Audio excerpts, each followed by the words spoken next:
Bangladesh team champions trophy খেলতে গেছে, দোয়া আছে তাদের জন্য যাতে ভালো করতে পারে। আমার কাছে মনে হয় তার একটু সময় দেওয়া উচিত, সবাই যাতে এক্সপেকটেশন যাতে বেড়ে না যায়। আমি লাস্ট 16টা মাস যে কষ্টটা করছি তার রিওয়ার্ডটা এখন আস্তে আস্তে পেতে শুরু করেছি। আনফিট হলে তো দেখা যাচ্ছে মোহামেডান কি কোনো ছোটো টিমে নিত না। অবশ্যই দেখেন, আনফিট প্লেয়ারকে কেউ কখনো নেবে না। আলহামদুলিল্লাহ যে প্রায় 16-17 মাস পরে মানে ফিট হয়ে খেলতে পেরেছি। লাস্ট বিপিএল খেলেছি এবং এনসিএলে 5টা টি20 ম্যাচ খেলেছি এবং 2টা 4ডে ম্যাচ খেলেছি। তো আলহামদুলিল্লাহ সব কিছুর পরে হচ্ছে যে ফিট হওয়াতেই খেলতে পেরেছি এবং যার কারণে মোহামেডানের মতো বড় টিমে সুযোগ পেয়েছি খেলার। ইনশাল্লাহ দেখা যাক, যখন খেলা শুরু হয়ে ভালো করার চেষ্টা করব। অবশ্যই দেখেন, কাগজে কলমে তো খুব ভালো টিম, যেরকম ফরচুন বরিশাল টিমও ছিল কাগজে কলমে খুব ভালো, এবং আমরা আলহামদুলিল্লাহ মাঠে ভালো খেলতে পারার কারণে আমরা চ্যাম্পিয়নও হয়েছি। সো সেই সুবাদে মোহামেডান টিমটাও ওভাবে করা হয়েছে, যেখানে তামিম ভাই আছে, মাহমুদুল্লাহ রিয়াদ ভাই আছে, মুশি ভাই আছে, তাজুল ভাই আছে, মিরাজ, আমিম। তো দেখা যাচ্ছে আমাদের ফরচুন বরিশালের ম্যাক্সিমাম প্লেয়ারই আমরা ওখানে আছি। তো কাগজে কলমে খুব ভালো টিম। ইনশাল্লাহ এখন দেখা যাক মাঠে যদি আমরা ভালো খেলতে পারি, ইনশাল্লাহ চ্যাম্পিয়ন হওয়ার সুযোগ থাকে। অবশ্যই দেখেন, লাস্ট ওয়ানডেতেই আমি ইনজুরিতে পড়েছি আফগানিস্তানের সাথে, আপনারা জানেন। তো যে জিনিসটা হচ্ছে এখন বাংলাদেশ টিম চ্যাম্পিয়ন্স ট্রফি খেলতে গেছে, দোয়া আছে তাদের জন্য যাতে ভালো করতে পারে আমাদের টিমটা। আমরাও অপেক্ষা করতেছি যাতে বাংলাদেশ টিম ভালো করবে, ভালো ভালো ম্যাচ জিতবে, আমরা প্রাউড ফিল করবো তাদেরকে নিয়ে। তো যে জিনিসটা হচ্ছে দোয়া করবেন সবাই বাংলাদেশ টিমের জন্য, আর আমরা যাতে সবাই একটু করতে পারি যে দেশে যাতে যারা খেলতে গেছে তাদের জন্য একটু তারা সবাই যাতে একটু কন্ট্রিবিউট করতে পারে দেশের জন্য।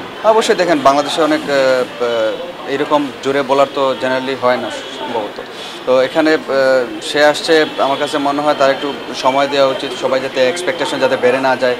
আমরা যারা আপনার যারা দর্শক আছেন যাতে ও প্রত্যেক ম্যাচ জেতাবে বা ইয়ে করবে। তো যে জিনিসটা হচ্ছে নতুন আসছে, ওর একটু সময় দিবেন, এক্সপেকটেশন যাতে বেরিয়ে হাই যাতে না হয়, আস্তে আস্তে যাতে ও ম্যাচুর হইতে পারে, ম্যাচে ভালো করতে পারে ইনশাআল্লাহ। ইন্টারন্যাশনাল ম্যাচ সব জায়গায় ডিফিকাল্ট, সব টিমের জন্য। আপনি দেখেন চ্যাম্পিয়ন্স ট্রফিতে যারাই কম্পিটিশন করতে গেছে ওখানে সবাই কিন্তু ইকুয়ালি, কেউ কাউকে আপনি ছোট করে দেখতে পারবেন না। আরেকটা জিনিস হচ্ছে বাংলাদেশ টিম, আমরা জানি আমরা ওয়ানডে খেলাটা খুব ভালো বুঝি এবং ভালোভাবে খেলতে পারি। তো ইনশাল্লাহ দোয়া করেন বাংলাদেশ টিমের জন্য যাতে লাস্ট 2টা ম্যাচ আছে আমরা যাতে ভালো করে সেমিতে যাইতে পারি ইনশাল্লাহ। যে আলহামদুলিল্লাহ যে এরকম লম্বা সময় পরে খেলতে পারতেছি, এটা হচ্ছে সবচেয়ে বড় জিনিস। কারণ আমি লাস্ট 16টা মাস যে কষ্টটা করছি তার রিওয়ার্ডটা এখন আস্তে আস্তে পেতে শুরু করেছি। লাস্ট দেখেন আপনি বিপিএলে খেলেছি এবং খুব ভালোভাবে আমরা চ্যাম্পিয়ন হয়েছি। তো ওখানে আমার কিছুটা হলেও কন্ট্রিবিউশন আছে এই টিমের প্রতি। তো যে জিনিসটা হচ্ছে আনফিট হলে তো দেখা যাচ্ছে মোহামেডান কি কোনো ছোটো টিমে নিত না।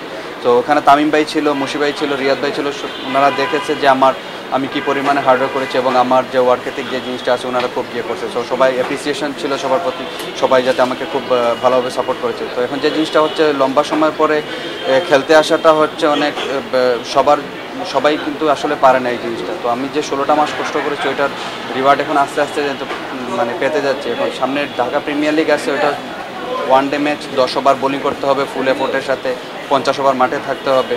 তো আস্তে আস্তে ইনশাল্লাহ ওইটার জন্য বাংলাদেশ টাইগারের ক্যাম্প চলতেছে, ওই ক্যাম্পে আমরা খুব পরিশ্রম করতেছি। সবাই আপনারা দেখতেছেন যে প্রত্যেক দিন আমাদের ফিটনেস সহ আমাদের স্কিলের কাজ চলতেছে। তো এটা চলতেছে, ইনশাল্লাহ দোয়া করবেন যাতে ভালো করতে পারি। অবশ্যই দেখেন, যেহেতু আপনি টি20 যে প্রিমিয়ার লিগ যেটা হয়েছে আমাদের, বিপিএল যেটাতে গেলে ওখানে হাই ইন্টেন্সিটির গেম। তো হাই ইন্টেন্সিটি গেমে দেখা যাচ্ছে আপনাকে 4 ওভার বোলিং করা লাগে, 20 ওভার মাঠে থাকা লাগে ফিল্ডিংয়ে। তো ওখান থেকে ওয়ানডেতে একটু হলেও একটু রেস্ট, লাইক 10 ওভার আপনি বোলিং করবেন কিন্তু ইন্টেন্সিটিটা একটু হলেও কম। তো এখন আলহামদুলিল্লাহ ওই মাঠে থাকার যে ব্যাপারটা ওইটা এই টাইগার ক্যাম্পে করতেছে। তারপরে আমাদের 26 তারিখ থেকে মোহামেডানের প্র্যাকটিস শুরু হবে। তো আস্তে আস্তে ওইটার ডেভেলপ করার চলতেছে। অবশ্যই আমার কাছে তো পুরনো রিদম মনে হচ্ছে যে আমি ফিরতে পেরেছি, এটাই হচ্ছে সবচেয়ে বড় জিনিস। যে আমি হচ্ছে রিদমিক বলে, আমার রিদমটা হচ্ছে মেইন স্ট্রেংথ, সাথে আমার পেস আছে। তো আলহামদুলিল্লাহ খুব ভালো লাগতেছে এখন যে ইয়েতে যাচ্ছি। ইনশাল্লাহ দোয়া করেন যাতে ভালো করতে পারি। লাস্ট 1-2 বার হয়ে গেছে। Thank you Anna, thank you ভাইয়া।